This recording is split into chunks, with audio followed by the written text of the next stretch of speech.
नमस्कार, आप देख रहे हैं इंडिया न्यूज उत्तर प्रदेश उत्तराखंड और मैं हूं आपके साथ आयुष चित्रांश। चलिए इस बुलेटिन की शुरुआत करेंगे। हाथरस की घटना के बाद राज्य में कानून व्यवस्था पे लगातार सवाल उठ रहे हैं और इस बीच योगी सरकार के आला अफसरों ने अब खुद कमान संभाल ली है। प्रदेश के अपर मुख्य सचिव गृह अवनीश अवस्थी और ADG law and order Prashant Kumar Balrampur पहुंचे और गैंगरेप पीड़िता के परिवार के साथ मुलाकात की है। इस दौरान आला अफसरों ने परिवार को न्याय का भरोसा दिलाते हुए कहा कि आरोपियों को बख्शा नहीं जाएगा। एनएसए की कार्रवाई होगी। आपको बता दें कि 29 सितंबर को छात्रा के साथ गैंगरेप हुआ था, बाद में उसकी मौत हो गई थी। इस मामले में आरोपी को गिरफ्तार किया जा चुका है और आरोपियों पर अब एनएसए की कार्रवाई की जाएगी।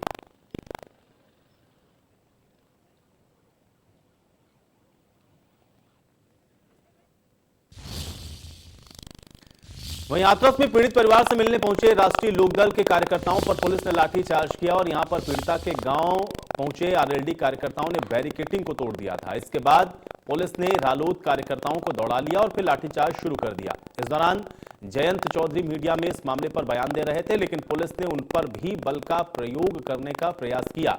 हालांकि रालोद कार्यकर्ताओं ने किसी तरह से घेरा बनाकर उनको बचा लिया और फिर उनको दीवार के पास ले गए। इस लाठीचार्ज में रालोद के कार्यकर्ता और समर्थक घायल हो गए।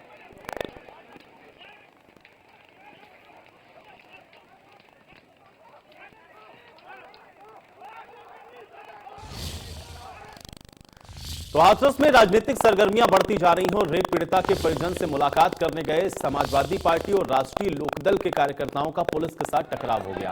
पुलिस के लाठीचार्ज में एसपी जिलाध्यक्ष गिरीश यादव समेत कई लोग जख्मी हुए।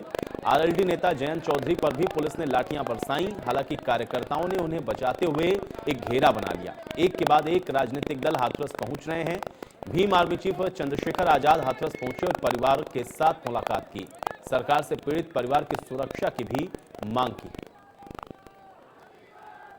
तो आज की मुलाकात की 3 तस्वीरें भी हम आपको दिखा रहे हैं। सपा डेलीगेशन ने मुलाकात की, ये वो तस्वीरें हैं। फिर जयंत चौधरी के द्वारा भी मुलाकात की गई, दूसरी तस्वीर में आप देख सकते हो। तीसरी तस्वीर में भीम आर्मी के चीफ चंद्रशेखर के द्वारा भी पीड़ित परिवार के साथ मुलाकात की गई और सभी ने परिवार वालों को न्याय का भरोसा भी दिलाया। साथ ही साथ ये भी मांग की सरकार से कि तत्काल इस मामले में उचित कार्रवाई की जाए।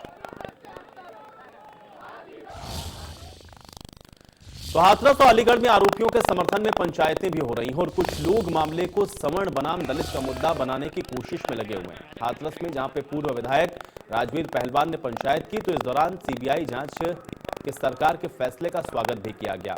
वहीं अलीगढ़ में भी लोगों ने महापंचायत की। इस दौरान सभा में सांसद सहित अन्य राजनेताओं का विरोध किया गया। नेताओं पर राजनीति करने का आरोप भी इस दौरान लगाया गया। प्रदेश सरकार के द्वारा सीबीआई और नार्को टेस्ट का जो जांच के आदेश दिए हैं, तो इसलिए प्रदेश सरकार को धन्यवाद ज्ञापित करने के लिए ये सब लोग आ रहे हैं। तो लगता है आपको अब दूध का दूध पानी का पानी होगा? बिल्कुल, ये पूर्ण विश्वास हो गया है क्षेत्र को और जनता को कि अब दूध का दूध और पानी का पानी होगा। अच्छा, वहीं परिजनों ने सीबीआई जांच की भी मना किया, इनकार किया है, बोले सीबीआई जांच नहीं होनी चाहिए। ये उनका विषय है।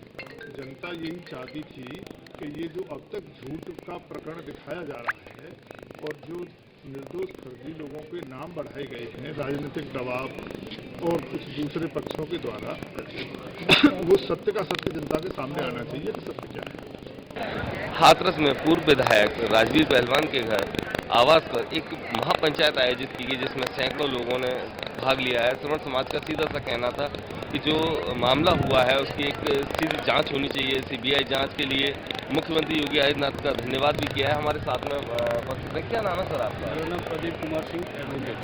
ये जो महापंचायत हुई है, क्या उद्देश्य है इसका? ये उद्देश्य ये है कि जो सीएम ने सीबीआई जांच के लिए और नार्को टेस्ट और इसके लिए जो कहा है वो बिल्कुल सच कहा है और यही होना चाहिए। दोनों पक्षों का नार्को टेस्ट तो हो और सीबीआई जांच हो, एसआईटी की जांच हो और दूध का दूध पानी का पानी हो। सच्चे लोग जो हैं वो बचें और झूठे लोग जो हैं वो दबे, जो जिन्होंने गलत किया है वो झेलें, सच्चे लोग जो है छूटें। जो आरोपी है, जो आरोपी है उनका झूठा आरोप है, उनका बिल्कुल गुनाह। जिसने गुनाह किया है उसे सजा मिलनी चाहिए। जिसने गुनाह किया उसे मिले, कोई भी हो, जिसने गुनाह किया। सीधा सा है कि महापंचायत में एक फैसला लिया गया है, जो गुनहगार है उसे सजा मिलनी चाहिए, जो बेगुनाह है उसे सजा नहीं मिलनी चाहिए। महापंचायत में पुलिस के कड़े बंदोबस्त के साथ में महापंचायत भी लगभग संपन्न हो चुकी है। TN Sharma, India news, Hathras. वहीं भाजपा नेता रंजीत बहादुर श्रीवास्तव ने हाथरस कांड पर विवादित बयान देकर के हलचल मचा दी। भाजपा नेता ने कहा कि जब ये लड़की अपनी मां के साथ खेतों में घास काटने गई तो फिर बाजरे के सूखे खेत में मां को छोड़कर कैसे चली गई। लड़कियों के साथ जब घटना होती है तब उन्हें गन्ने का खेत, अरहर का खेत, बाजरे का खेत में ही घास क्यों दिखती है। भाजपा नेता के इस बयान से जहां पर राजनीतिक गलियारे में हलचलें तेज हो गई हैं तो साथ ही लड़की के चरित्र पर भी इन नेता ने सवाल खड़े कर दिए हैं। वहीं भाजपा नेता ने कांग्रेस पर भी हमला करते हुए कहा कि उन्हें ये लड़की अगर इतनी ही सती सावित्री लगती है तो उसकी अस्थियां पूरे देश में लेकर छिड़क दें और मंदिर बनवा दें, क्योंकि हमारे यहाँ सती सावित्री को ऐसा महत्व दिया गया है। मुख्यमंत्री योगी आदित्यनाथ से भी भाजपा नेता ने अपील की कि ये बेताशा पैसा और सुविधा उनके परिवार को क्यों दी जा रही है, जबकि ये पैसा जनता की गाढ़ी कमाई का है।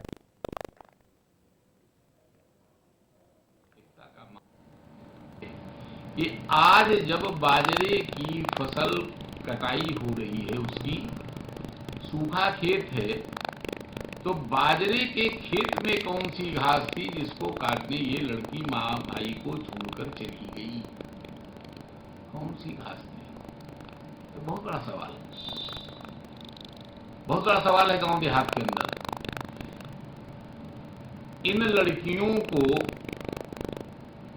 जब अकेले में घास काटनी होती है तो इनको गन्ने का खेत मिलता है,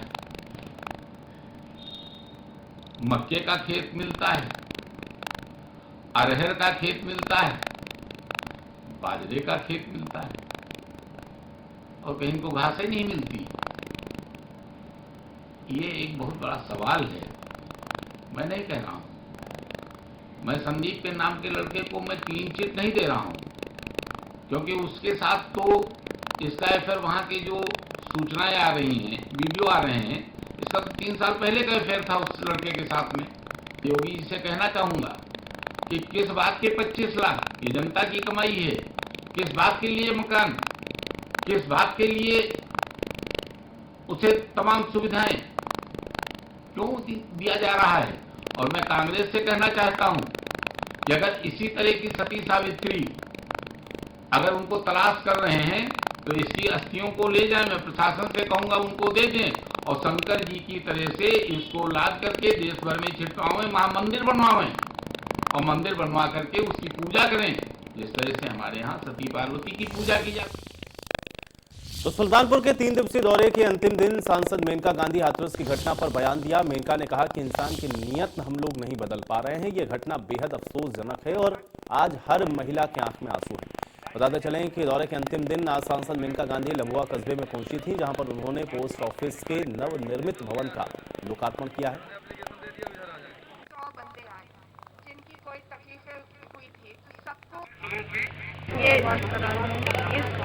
अब इंसान की नीयत तो हम लोग बदल नहीं पाते।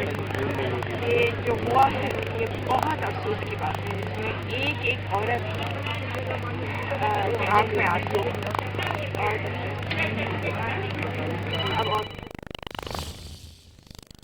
वहीं हाथरस की घटना में चारों आरोपियों को फांसी देने की मांग को लेकर के वाल्मीकि समाज ने कानपुर में जमकर प्रदर्शन किया और वाल्मीकि समाज के लोगों ने चारों आरोपियों का पुतला बनाकर प्रदर्शन करने के बाद उसको आग के हवाले कर दिया है। वाल्मीकि समाज ने सरकार से मांग की है कि चारों आरोपियों को फांसी की सजा दी जाए। उन्होंने सरकार को चेतावनी भी दी है कि अगर फांसी नहीं दी गई तो फिर वाल्मीकि समाज सोमवार से सफाई करना भी बंद कर देगा।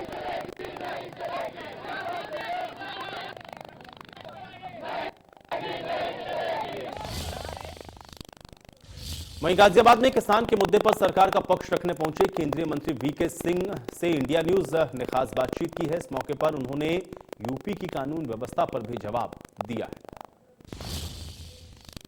किसानों का मुद्दा लगातार उत्तर प्रदेश ही नहीं बल्कि देश में गरमा रहा है, लेकिन अब सरकार सामने आई है कि जो गलत फहमियां फैलाई जा रही हैं, खासकर दूसरी पार्टियां जो किसानों को भड़का रही हैं, ये सीधे तौर पर शब्द इस्तेमाल किया गया है।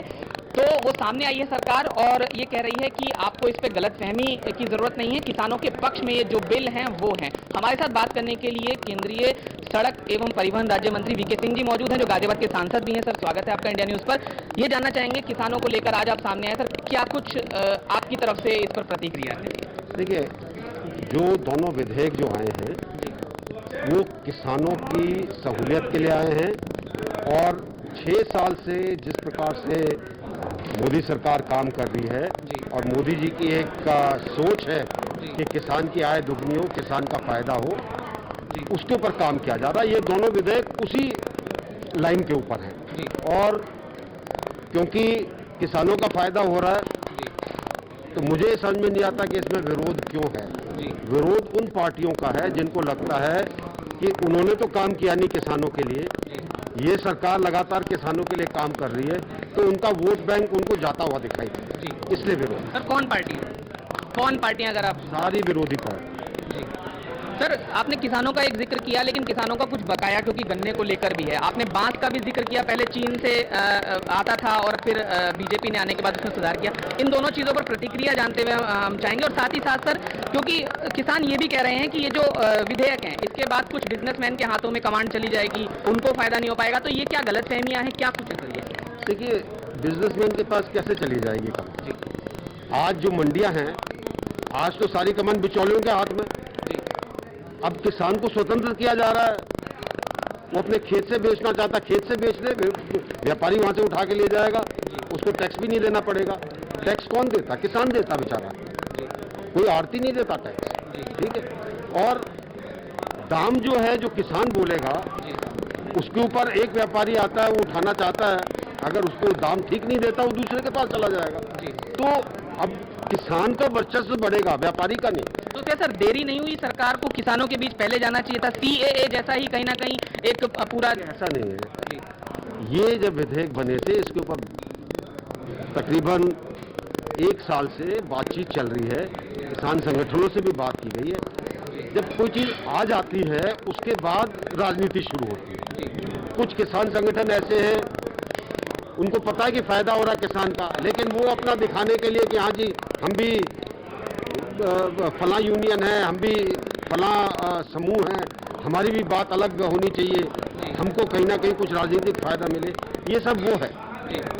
जो असली किसान का हितैषी है वो इसके अंदर नहीं है। तो आप सुन सकते हैं, ये हैं जनरल VK सिंह, जिन्होंने इंडिया न्यूज से खास बातचीत की। और जो उल्फा के आतंकवादियों, उग्रवादियों का ठिकाना जो चीन में बना है, उसके बारे में उनका कहना है कि रणनीति बाद की बात है, उसका वर्चस्व ही खत्म हो चुका है।